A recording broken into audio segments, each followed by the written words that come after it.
পাক হামলায় যুদ্ধ বিমান ধ্বংস, শেষমেশ মানলেন চিফ অফ ডিফেন্স স্টাফ। কটা ফাইটার জেট ধ্বংস সেটা গুরুত্বপূর্ণ নয় বলেও সওয়াল। কৌশলগত ত্রুটি শুধরে দুদিনেই পাকিস্তানের ঘরে ঢুকে জবাব দিয়েছে সেনা। বেছে বেছে জঙ্গি ঘাঁটি ধ্বংস করা হয়েছে। অপারেশন সিঁদুরের সাফল্যে জোর সিডিএস এর। সিঙ্গাপুরের সাংগ্রিলা বৈঠকে সিঁদুরের সাফল্যে শান সিডিএস এর।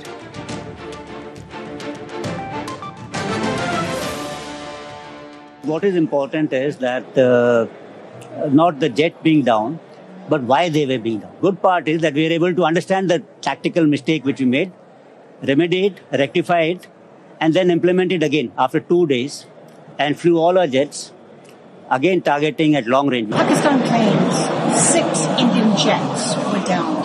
Is it correct in that estimate? Absolutely incorrect, and that is not information which I said is important. What is important is why they were down. That is more important for us. And what did we do after that? That's more important.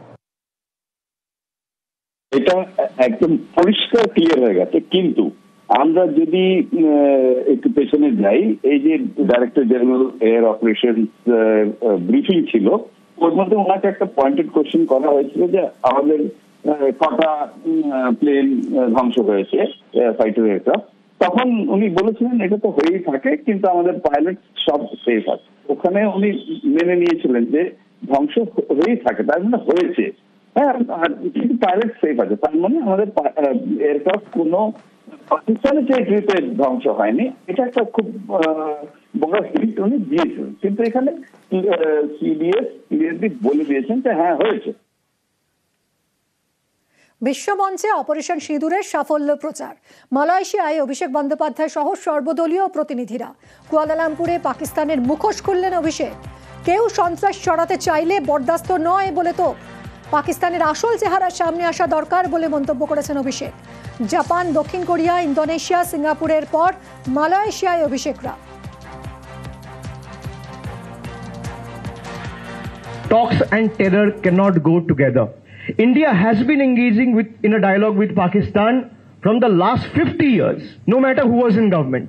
After what has happened on 22nd of April, where 26 nationals were shot dead from point blank range, just on the basis of their religion and gender. If they want to engage in a dialogue with Pakistan, we have to make sure that this time we engage in a dialogue where we only talk about reclaiming Pakistani occupied Jammu and Kashmir. Kashmir continues to be an integral part of India. If you have pictures all over the social media where you have high-ranking Pak military general and high officials from the Pakistani army attending the funeral meet of labeled terrorists, what else can India offer to the world as evidence? We might be from different religion, but every religion talk about harmony, peace, brotherhood.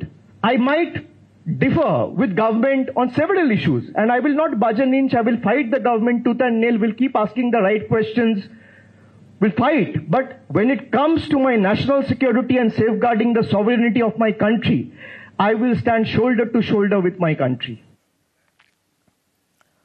কুয়ালালামপুরে একসঙ্গে মনীষী স্মরণ। বিদেশের মাটিতে অভিষেক অনুসরণে BJP. বিদেশের মাটিতে মনীষীদের সৌধে শ্রদ্ধা জানান অভিষেক বন্দ্যোপাধ্যায়। আর এই অভিষেক মডেল অনুসরণে বিজেপি। একসঙ্গে নেতাজি সুভাষচন্দ্র বোস ইন্ডিয়ান কালচারাল সেন্টারে সর্বদলীয় প্রতিনিধিরা কথা বললেন আইএনএর সদস্য এসপি নারায়ণ স্বামীর সঙ্গে। কেন্দ্রের শীর্ষ স্তরের নির্দেশেই কি শিডিউল বদল? অভিষেকের চাপে সিদ্ধান্ত বিজেপির দাবি তৃণমূলের। সর্বদলীয় প্রতিনিধি দল যেটা ঘুরছে তার মধ্যে বেস্ট পারফর্মার হচ্ছেন অভিষেক বন্দ্যোপাধ্যায়। ফলে অভিষেককে এখন নকল করতে চাইছে। জাপানে গিয়ে বিপ্লবী রাসবিহারী বোসের সমাধিতে চলে গিয়েছেন, পরের দিন আবার সবাইকে যেতে হচ্ছে। একাধিক জায়গা থেকে আমরা সেই ভাইব্রেশনটা পাচ্ছি। এখন হয়তো সেটা করতে গিয়েই কিছু কর্মসূচি শেষ পর্যায়ে এসে রদবদল হচ্ছে। অভিষেকের পারফরমেন্স চোখে আঙুল দিয়ে দেখিয়ে দিল যে কেন্দ্রীয় সরকার কোনো হোমওয়ার্ক করেনি, শুধুমাত্র কয়েকজন সাংসদকে পাঠিয়ে দিয়েছে। পাঠানোর পর এই সফরকে কোন উচ্চতায় নিয়ে যাওয়া যায় সেটা তো অভিষেক বন্দ্যোপাধ্যায় চোখে আঙুল দিয়ে দেখিয়ে দিয়েছেন। তো সেই কারণেই এখন সেটা নকল করার চেষ্টা করছে বা আনুষঙ্গিক কোনো কারণে এইসব রদবদল আসছে। অপারেশন সিঁদুরকে সামনে রেখে জাতীয়তাবাদ, একই সঙ্গে ধর্মীয় মেরুকরণের চেষ্টা। নেতাজি ইন্ডোরে চড়া সুর অমিত শাহের। ऑपरेशन सिंदूर कर कर सैकड़ों आतंकवादी मौत के घाट उतार दिए गए और दीदी के पेट में दर्द होता है। दीदी, इतना दर्द बंगाल का यात्री जब वहां मारे गए तब किया होता तो ठीक था। और मोदी जी ऑपरेशन सिंदूर कर कर यहाँ आए तो एक घटिया सा राजनीतिक बयान देकर ऑपरेशन सिंदूर का विरोध किया। आपने ऑपरेशन सिंदूर का विरोध नहीं किया, आपने इस देश की करोड़ों माताओं बहनों की भावनाओं के साथ खिलवाड़ किया है, खिलवाड़ किया। आने वाले चुनाव में ऑपरेशन सिंदूर पर सवाल उठाने वाली ममता जी को सिंदूर की कीमत बंगाल की माताएं बहनें जरा समझा दे, सिंदूर का अपमान करने का क्या मतलब है। ক্ষমতা থাকলে তৃণমূল রিগিং ছাড়া ভোট করে দেখাক, 26-এ তৃণমূলের সময় শেষ, চ্যালেঞ্জ ছুড়েছেন অমিত শাহ। टीआर सेशन सीईसी बने उसके बाद पूरे देश में चुनावी हिंसा बंद हो गई, मगर ये बंगाल है जिसमें चुनाव के वक्त और दीदी को विजय मिलने के बाद सैकड़ों भारतीय जनता पार्टी के कार्यकर्ताओं को मौत के घाट उतार दिया जाता है। दीदी, कब तक बचाओगी उनको? आपका समय अब समाप्त हो गया है। 26 में भारतीय जनता पार्टी की सरकार बनने वाली, यहाँ तृणमूल की सरकार जाते ही हमारे कार्यकर्ताओं के हत्या के अपराधियों को जमीन में गाड़ा है तो भी बाहर निकालकर सजा करने का काम करें। लोकतंत्र के अंदर हिंसा कभी शोभा नहीं देती है। दीदी, हिम्मत हो तो हिंसा के बगैर, रेगिंग के बगैर चुनाव कराकर देखो, आपकी खुद की जमानत ये बंगाल की जनता जब्त कर लेगी। অমিত শাহের বঙ্গ সফরের মধ্যেই কলকাতায় কেন্দ্রীয় স্বরাষ্ট্র সচিব, পুলিশ প্রশাসনের শীর্ষ কর্তাদের সঙ্গে বৈঠক রয়েছে। রাজ্যের মুখ্য সচিব, স্বরাষ্ট্র সচিব, ডিজির সঙ্গে বৈঠক। কথা বলবো সোমরাজ আমাদের প্রতিনিধির সঙ্গে। সোমরাজ, এই বৈঠকের এজেন্ডা কি? দেখো, ইতিমধ্যেই এই বৈঠক শুরু হয়েছে, প্রায় 1.5 ঘন্টারও বেশি সময়সীমা হলো এই বৈঠক চলছে। বৈঠকের মূলত আলোচ্য বিষয়বস্তুই হচ্ছে সীমান্তবর্তী অঞ্চলগুলির নিরাপত্তা ব্যবস্থা, বিশেষ করে উত্তরবঙ্গের যে সীমান্তবর্তী অঞ্চলগুলি রয়েছে সেখানে নিরাপত্তা ব্যবস্থা নিয়ে কেন্দ্রের বিভিন্ন যে এজেন্সিগুলি রয়েছে তার সঙ্গে রাজ্য পুলিশের সমন্বয় রেখে কাজ করা।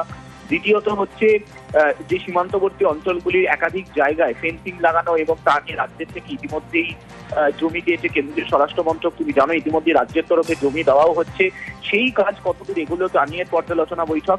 তৃতীয়ত হচ্ছে ভারতীয় ন্যায় সংহিতা আইন কতটা কার্যকর হয়েছে এবং এক্ষেত্রে কি কি পদক্ষেপ করছে রাজ্য পুলিশ।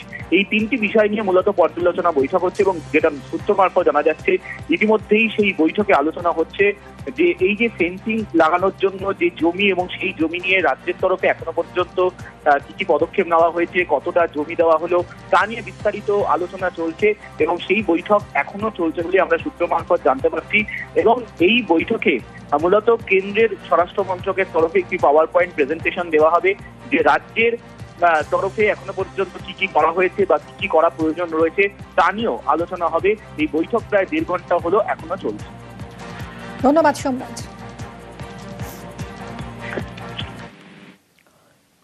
আন্তর্জাতিক অপরাধ ট্রাইব্যুনালে অভিযুক্ত শেখ হাসিনা। মানবতা বিরোধী অপরাধের অভিযোগ শেখ হাসিনার বিরুদ্ধে। অভিযুক্ত তৎকালীন স্বরাষ্ট্রমন্ত্রী আসাদুজ্জামান খান, তৎকালীন আইজিপি চৌধুরী আব্দুল্লাহ আল মামুন অভিযুক্ত। আন্তর্জাতিক অপরাধ ট্রাইব্যুনালের রেজিস্টারে অভিযোগ।